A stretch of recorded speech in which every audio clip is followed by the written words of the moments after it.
Expérience peu banale,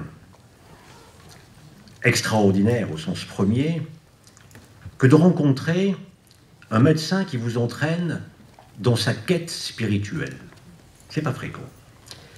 Qui vous invite à vous aventurer à ses côtés dans son domaine de prédilection, en l'occurrence la peau, dermatologue, pour vous le dévoiler sous un angle si peu banal et tellement passionnant.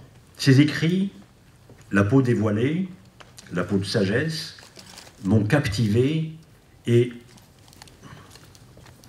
vraiment je vous recommande de vous y plonger. C'est une mine, ça se lit très facilement et on a l'impression de grandir lorsqu'on lit ça. J'avais envie de vous faire rencontrer et écouter le docteur Sylvie Monpoint, dermatologue, mais aussi, vous l'aurez compris, doté de tellement de compétences que je ne peux que m'incliner et lui laisser le micro.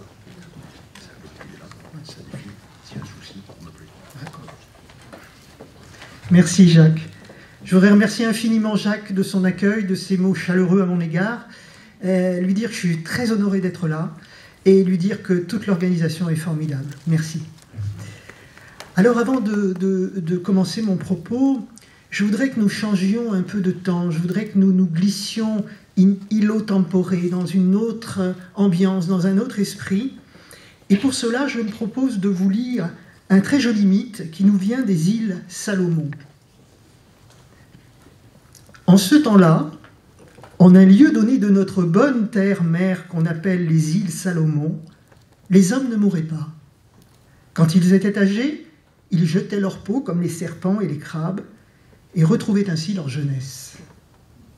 Un jour, une femme déjà âgée alla au bord de la rivière pour changer sa peau. Elle enleva sa peau, la jeta, et elle s'aperçut qu'en tombant, la peau était restée accrochée à une branche. Elle rentra dans sa maison où elle avait laissé son petit-fils, mais quand l'enfant vit sa grand-mère, il ne la reconnut pas. Sa grand-mère était une vieille femme, et non cette jeune fille qu'il avait devant lui. Il était effrayé. Pour calmer l'enfant, la femme retourna à la rivière et revêtit sa peau ancienne. À partir de ce moment-là, les hommes cessèrent de changer de peau et moururent. Ce mythe des îles Salomon, il nous parle d'amour, il nous parle aussi de la vie, de la mort. Il y aurait donc une vieille peau à retirer pour retrouver un état originel, un état d'immortalité. Lorsqu'on regarde la peau, la première image qui nous vient à l'esprit, c'est celle d'une enveloppe. La peau nous délimite, la peau définit nos contours, la peau nous protège. La peau, c'est la cape du pèlerin, c'est la barrière. C'est une zone de protection. Quoi de plus matériel que la peau? Mais à bien y regarder, si on soulève un peu l'écorce, ça grouille de vie sous la peau. Il y a des messages qui partent du dedans vers le dehors et du dehors vers le dedans. La peau n'est pas une barrière étanche, la peau est un tissu à large maille. Quoi de plus chargé d'âme, quoi de plus animé que la peau? Et peut-être que si on va encore un peu plus loin, on peut considérer la peau comme une membrane à double face, dont une serait tournée vers le dehors, vers le ciel, et une serait tournée vers le dedans. Et la peau serait alors une invitation à tenir ensemble le dehors et le dedans. La peau est un voile qu'il nous faut apprendre à soulever délicatement pour aller à la rencontre de nos terres intérieures. De cette dimension spirituelle de la peau, nous n'avons plus guère conscience à notre époque. Et pourtant, pendant des millénaires, les hommes ont utilisé leur peau pour en faire un grand tableau, noir ou blanc, sur lequel ils ont fait vivre leur spiritualité. La peau comme un trampoline pour s'élever vers le ciel. Alors je vous propose d'aborder ce sujet en 3 temps. La première étape sera la peau messagère, la seconde, la peau comme autel des rites, et nous terminerons par la dimension symbolique de la peau. Nous sommes dans les temps très anciens, ou dans le contexte des peuples premiers. L'homme vit en immersion dans la nature. Il n'a pas un Dieu lointain, inaccessible dans un coin du ciel. Non, il vit entouré des esprits qui l'entourent, entouré du vent, entouré des forces animales. Tout cela est autour de lui. Et la vie n'est pas facile. Alors, pour s'attirer les bienfaits des esprits, il va vouloir leur envoyer des messages. Et sa peau, c'est naturellement le continuum entre ce qu'il est et le monde qui l'entoure. Il va donc, à coups d'argile, de charbon, de différents pigments, faire naître à la surface de sa peau les premières peintures corporelles. Alors bien sûr, ces peintures corporelles peuvent avoir d'autres significations, notamment, on en a parlé ce matin, d'intégration dans le groupe, un sens sociétal, dirons-nous aujourd'hui, mais la dimension spirituelle de la peinture corporelle est extrêmement importante. Seulement voilà, les peintures, c'est éphémère, car avec la pluie, la transpiration, elles vont s'effacer. Et l'homme voudrait un message plus fort pour ses dieux, ou pour les esprits qui l'entourent. Alors, évidemment, il va avoir recours aux tatouages, dont nous avons beaucoup évoqué l'importance depuis ce matin, tatouages qui, à l'origine, ont essentiellement une finalité spirituelle, communiquer avec les esprits. Je ne vous présente plus Otzi, c'est la star de ces assises, il a déjà été montré à plusieurs reprises, et il témoigne du caractère particulièrement persistant des tatouages, ce qui pourrait être dit aussi pour les scarifications. Mais l'autre intérêt du tatouage, au-delà de sa durée, c'est que pour le faire naître, eh bien, il va y avoir une phase de douleur et de saignement. Et ceci va, en quelque sorte, sceller l'alliance entre l'humain et le divin. C'est un véritable pacte qui se construit par l'intermédiaire de ce message. Si les hommes envoient leur message sur la peau aux dieux, eh bien, figurez-vous que les dieux leur répondent. Et pendant des années, on a considéré que les signes cutanés qui étaient présents à la surface de la peau, les marques, les taches de naissance, les angiomes, étaient un signal envoyé par les dieux. C'est ainsi que, par exemple, le prophète Mohammed a été reconnu comme tel par 2 fois grâce à une protubérance qu'il avait entre les omoplates. Ou, dans la poésie mystique persane, le grain de beauté est représenté comme une cime de beauté. C'est le lieu où Dieu se donne à voir dans le visage de l'autre. C'est une théophanie. Donc vous voyez l'importance spirituelle, le sens spirituel qu'on accorde à ces anomalies dont aujourd'hui on donnerait une toute autre signification. En Mésopotamie ou en Chine, on faisait des pratiques divinatoires à partir des grains de beauté. Et de même que les constellations du ciel pouvaient dire le destin d'un peuple, les constellations de grains de beauté pouvaient donner le destin d'un individu. Mais là où sont les dieux, le diable n'est jamais très loin. Et vous savez également que ces marques ont été extrêmement préjudiciables pour les femmes qui, au Moyen-Âge, au temps de l'Inquisition, étaient suspectes de sorcellerie, car si par malheur elles avaient un angiome mal placé, il n'y avait plus de discussion possible, elles partaient directement au bûcher. Les maladies également, les maladies de tout temps ont été considérées comme des messages divins.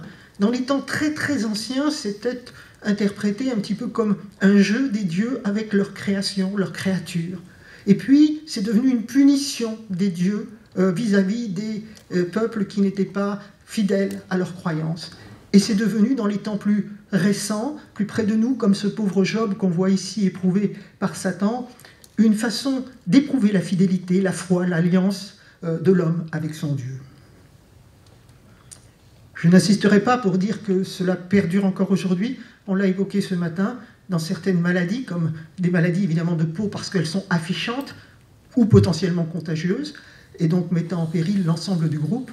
Dans ces maladies affichantes cutanées, eh bien encore aujourd'hui, il y a des croyances religieuses, spirituelles qui font que ces pauvres patients qui en sont atteints vont être pourchassés, malmenés. Et actuellement, à Madagascar, c'est vraiment un problème de société très très important.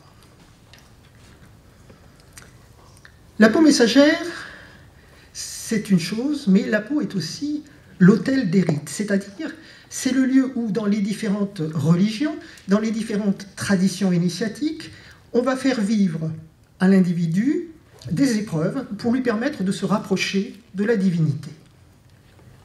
Alors vous allez me dire, pourquoi la peau? Pourquoi est-ce qu'on ne lui expose pas des textes qu'il entendrait ou qu'on ne lui montrerait pas des images? Pourquoi ça passe par la peau? Eh bien évidemment parce que la peau est le lieu d'un sens extraordinaire qui est le toucher. Toucher que j'ai appelé ce sens au doigt de fée parce que c'est le sens premier à se développer chez l'individu. Dès la 7e semaine de vie, on a un développement du toucher. Et c'est un sens, vous le savez, sans lequel il n'est pas possible qu'un enfant se développe normalement. pendant l'époque de Ceausescu, on s'est rendu compte que les enfants qui étaient dans les orphelinats et qui n'étaient pas soignés, qui n'étaient pas câlinés, qui n'étaient pas dorlotés, développaient non seulement des troubles psychologiques, mais également des troubles de croissance et des troubles cognitifs. Donc on ne peut pas faire d'un enfant un homme sans le toucher. Et ce toucher, pourquoi il nous intéresse particulièrement au plan spirituel? Eh bien, c'est parce qu'il a deux propriétés qui lui sont spécifiques. La première, c'est que c'est un sens global.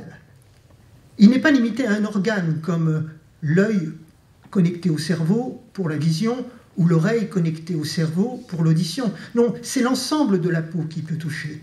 Et donc, vous imaginez bien que quand vous allez immerger quelqu'un dans l'eau, c'est l'ensemble de l'individu, c'est tout son être qui va percevoir le message. Et ce qui fait que ce message va être reçu non pas sur un plan purement intellectuel, mais vraiment comme une expérience transformante. La deuxième particularité, c'est que le toucher est un sens réciproque. On peut voir sans être vu, on peut entendre sans être entendu, mais on ne peut pas toucher sans être touché, ni être touché sans toucher. Et vous comprenez donc bien que quand un chaman ou un prêtre vous touche, c'est beaucoup plus puissant que quand il vous parle ou que quand il vous regarde. Parce que l'influx divin dont il est porteur, eh bien c'est vous qui touchez Dieu. Alors, comment en pratique cette peau... Ah oui, j'ai oublié de dire, c'est important, que cette dimension, cette puissance du toucher se retrouve jusque dans notre langage. Et vous savez que pour exprimer les choses les plus subtiles, les plus éthérées, on fait paradoxalement appel au sens le plus concret, le toucher. On ne dit pas être vu par l'amour ou entendu par la grâce, mais on dit bien être touché par l'amour, être touché par la grâce. Alors, ces pratiques religieuses qui vont se faire à la surface de la peau, eh bien, elles vont, par la peau, toucher l'ensemble de l'individu, pénétrer dans sa profondeur et aboutir à une transformation de l'individu, la visée étant bien sûr donc de le purifier, de le rapprocher de la divinité. On pourrait citer comme exemple toutes les pratiques religieuses de purification, et au premier chef d'entre elles, les purifications par l'eau, que vous voyez ici, les ablutions, nettoyer sa peau, nettoyer son corps, en comprenant bien, en entendant bien que l'idée est de nettoyer l'intérieur de l'être, mais également les aspersions d'eau bénite ou d'eau sacrée, où l'eau devient contaminante de sa sacralité. En touchant l'individu, le sacré va se déposer sur l'individu. Et puis bien sûr, les baptêmes, toutes les traditions du baptême, je parle des vrais baptêmes, avec immersion de l'individu dans l'eau, où il va y avoir véritablement une dissolution symbolique de l'individu pour passer d'un état originel qui lui permettra de revenir à un état nouveau transformé. Purification par l'eau, mais aussi purification par le feu. Je ne peux pas rentrer dans les détails, ce serait trop long, mais il y a beaucoup d'exemples, jusqu'au feu de la Saint-Jean. Purification par les huiles saintes, les onctions. Ici, une huile sainte appliquée à un malade, avec la particularité que si l'eau glisse sur la peau, l'huile pénètre plus profondément dans l'intérieur de l'être, et donc elle va pouvoir apporter là aussi son message, sa sacralité. Et puis aussi des techniques qui vont consister à apposer sur la peau, ce qui permettra d'ouvrir la conscience de l'individu. Ces pratiques religieuses se complètent des pratiques initiatiques. On a parlé ce matin des initiations tribales qui concernent tous les membres d'un groupe, d'un village, à un moment clé de son existence, pour passer d'un état d'adolescent à un état d'adulte, par exemple, ou pour intégrer la caste des guerriers. Et puis également des initiations plus élitistes qui ne concernent que certains individus en quête de questionnement, telles toutes ces initiations à mystère qui ont fleuri abondamment dans le bassin méditerranéen pendant la période antique. Eh bien, dans toutes ces pratiques initiatiques, c'est la peau qui sert d'autel du rite. Et donc, l'individu va vivre à la surface de sa peau différentes épreuves. Alors pour l'initiation tribale, bien, ça peut être, on l'a vu, des scarifications, ça peut être des piqûres d'animaux venimeux, de fourmis, de guêpes, ça peut être des circoncisions à vif. L'idée étant bien sûr de permettre à l'individu de sublimer la situation, de montrer sa capacité à vivre dans des conditions difficiles et d'intégrer le groupe, d'intégrer l'appartenance au groupe. Dans les cultes à mystère, eh bien, ces épreuves vont être des épreuves autour des 4 éléments, avec des techniques d'ensevelissement et l'individu enseveli presque totalement va vivre l'épreuve de la terre, ou encore des traversées d'eau glacée nocturnes, ou encore des brasiers, etc. Donc toutes ces épreuves se vivent à la surface de la peau. Et c'est d'ailleurs la peau qui, à la fin de la pratique initiatique, portera la marque indélébile nécessaire pour marquer et officialiser cette transformation avec un double effet, celui de confirmer l'appartenance au groupe de l'individu qui a subi les épreuves, mais aussi celui de le rappeler à sa propre transformation, à ses propres obligations. Dernière approche, la peau symbolique. C'est important parce que de nos jours, les occasions de rituels, de peinture corporelle, pas forcément ce qui va nous aider le plus dans notre chemin spirituel. Alors par contre, l'approche symbolique de la peau va être extrêmement éclairante. Cette dimension symbolique de la peau s'exprime tout d'abord par l'apparence de la peau. Vous comprenez bien que tous ces peintres et tous ces sculpteurs qui ont peint ou fait ces visages aussi purs n'avaient pas pour seule intention de nous dire la perfection physique de la personne, mais bien de nous parler de la profondeur de l'être, de nous parler de la beauté de l'âme, de la pureté des sentiments. Beauté de l'apparence pour nous dire la beauté de l'âme, rôle également de la couleur de la peau. Et une question que je me suis posée en écrivant le premier livre, c'était est-ce qu'il y a une couleur spécifique des dieux? Et il me semble que l'on peut répondre plutôt non, avec une relative exception pour la couleur d'or, la couleur dorée. Mais d'une manière générale, les dieux des différents panthéons peuvent revêtir des peaux de toutes les couleurs, et même plusieurs peaux de couleurs différentes pour un dieu donné. Et cette couleur a un sens symbolique très important, puisqu'elle va nous donner un des aspects, un des pouvoirs du dieu. Par exemple, le dieu Osiris, ici représenté en vert, c'est l'Osiris de la création du monde, c'est l'Osiris de la fécondité, de la fertilité. Il a la peau couleur du limon du Nil. Par contre, celui qui a la peau noire va être l'Osiris responsable du passage des morts et du retour à une vie nouvelle. Vous voyez donc un sens symbolique très, très puissant. Dans la tradition chrétienne, les iconographies vont plus volontiers figurer les divinités, notamment la Vierge, en blanc. Et j'aime beaucoup cette phrase de saint Augustin qui disait que la peau de la Vierge était faite de lys et de rose. Un autre aspect symbolique très important, c'est la dénudation de la peau. Et là, je vous ai mis deux exemples très concrets. À gauche, c'est le jeune François d'Assise. Jeune François d'Assise, qui était un jeune issu d'un milieu très favorisé, parent bourgeois, fabricant d'étoffes qui plus est, et qui, lorsqu'il va avoir la révélation, va véritablement se dénuder en place publique, ce qui à l'époque, vous l'imaginez, a fait un peu scandale, pour dire son désir de se détacher des choses matérielles et du mode de vie qu'on voulait lui imposer. C'était une véritable dénudation, un message spirituel. Il épousait Dame Pauvreté qui l'accompagnera durant toute son existence. Sur l'autre côté, c'est un moine jaïn. Le jaïnisme est une tradition très ancienne des pays d'Asie, différente du bouddhisme, et qui plonge ses racines dans la haute antiquité. Eh bien, ces moines, pas tous, mais une partie des moines jaïns, ont pour habitude de déambuler de village en village, de lieu sacré en lieu sacré, totalement dénudés. Et là aussi, cette dénudation a pour objet de dire, d'une part, leur attachement à la non-violence, et d'autre part, leur détachement total des choses matérielles du monde. Et ce qui est très joli, je trouve, c'est que ces moines-là s'appellent les Digambara. Et Digambara, ça veut dire vêtus de ciel. Dernière approche, par la fonction de la peau. On a vu que par son apparence, par sa dénudation, par sa couleur, elle pouvait nous orienter sur des messages spirituels. Mais également par sa fonction. Si la peau est une écorce ou une barrière, peut-être qu'il faut la percer. Si la peau est une interface, peut-être qu'il faut la retourner. Si la peau est un pont, peut-être qu'il faut le traverser. Et à partir de cette réflexion symbolique, on pourrait, en quelque sorte, construire un chemin de sagesse. Et je vous donne quelques exemples pour baliser notre chemin. Lorsque on fait un chemin spirituel ou qu'on est en quête de sagesse, la première étape, ça va être de quitter. Ça va être de quitter l'état antérieur dans lequel on était. Ça va être en quelque sorte de se défaire de nos vieilles peaux.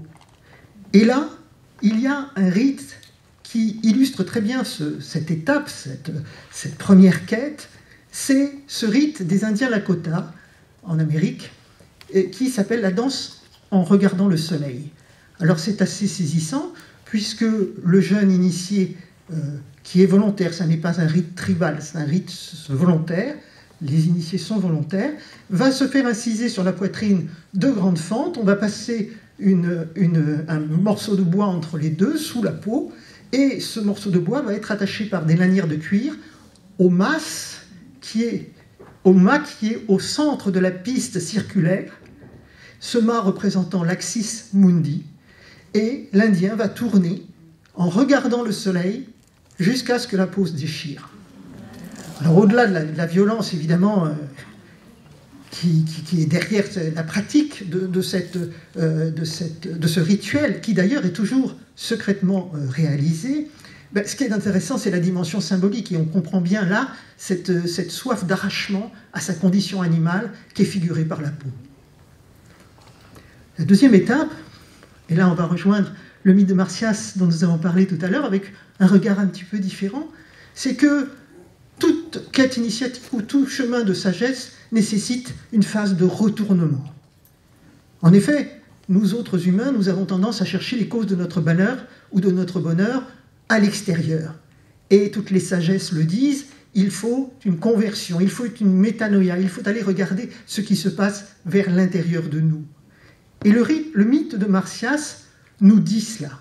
Il nous dit cela parce que, on l'a évoqué ce matin, mais je reprends un tout petit peu l'histoire pour ceux qui n'étaient pas là. Donc Marsyas est un demi-dieu, c'est un silène, ce qu'on appelle un silène, vous voyez que ses pieds poilus et son corps humain, une sorte de satyre en quelque sorte, un demi-dieu. Et il a, par hasard, il est rentré en possession de la flûte d'Athéna. C'est une flûte de déesse, donc c'est une flûte qui joue une musique absolument magnifique. Et Apollon va le mettre au défi, le grand dieu Apollon, dans le cadre d'une joute musicale. Et le silène va accepter. Il va accepter, et finalement, les musiques, étant toutes les deux des musiques divines, sont très puissantes, très belles, et il devient fort difficile de les départager. Mais Apollon a une ruse. Apollon va lui dire « Je te mets au défi de jouer ta musique en retournant ton instrument. » Alors, comme le silène joue de la flûte, évidemment, il ne peut pas, alors que Apollon, qui joue de la cithare, peut parfaitement jouer dans l'autre sens, et il va remporter le défi. Et il va décider de condamner son adversaire qui a perdu par l'écorchement dont nous avons parlé tout à l'heure. Mais ce qui est très intéressant, c'est que la peau de l'écorché va être exposée en public, mais exposée également retournée. Et donc le message, alors que si on avait voulu montrer l'animalité, le trophée, on aurait laissé le côté avec les poils, le côté animal. Et là, on retourne la peau. Donc il y a bien un double mouvement de retournement dans cette histoire qui nous fait sens et qui nous dit que pour toucher au divin qui est en nous, il va falloir passer par ce retournement. C'est une lecture. La troisième chose sur laquelle on peut réfléchir quand on est dans un chemin de sagesse ou de réflexion initiatique, ça va être le travail de connaissance de soi. On s'est retourné vers nous, mais maintenant il va falloir entrer un peu sous sa peau, se glisser sous cette peau pour aller explorer nos terres intérieures, nos peurs, nos angoisses, tout ce qui nous construit, tout ce qui nous empêche quelque part de bien vivre et de bien accepter la relation à l'autre. Et ça, eh bien, c'est le thème de l'homme à la peau d'ours. Vous le connaissez, ce conte, hein, un soldat qui revient de la guerre, il a été vaillant, mais malheureusement, maintenant il est ruiné et il ne sait plus où aller. Il rencontre le diable et le diable passe un pacte avec lui. Il lui donne ce manteau vert que vous voyez un petit peu à la partie basse du personnage. Il y a dans les poches de ce manteau de l'argent à volonté, mais pour pouvoir puiser dans cet argent, il devra pendant 7 ans demeurer sous la peau d'un ours qu'il a tué, sans jamais se laver, sans jamais se couper les cheveux. C'est donc une longue macération intérieure à laquelle il est invité. Il va falloir qu'il s'affronte lui-même, qu'il connaisse ses limites, qu'il s'accepte au-delà du regard des autres. Et l'histoire se finit bien puisqu'il va tenir pendant les 7 ans et il va faire beaucoup de bienfaits. Au lieu d'être aigri, il va commettre des bienfaits pendant cette période et à la fin, il retrouvera un aspect de grande beauté et de grande richesse. Et peut-être même que s'il est descendu très, très profond en lui, peut-être qu'il a rencontré la princesse qui se cache sous la peau animale. Et là, on rejoint toute la thématique de peau d'âne, abordée non plus sur un plan psychologique, comme ça a souvent été fait dans de nombreuses exégèses, mais abordée sur un plan spirituel.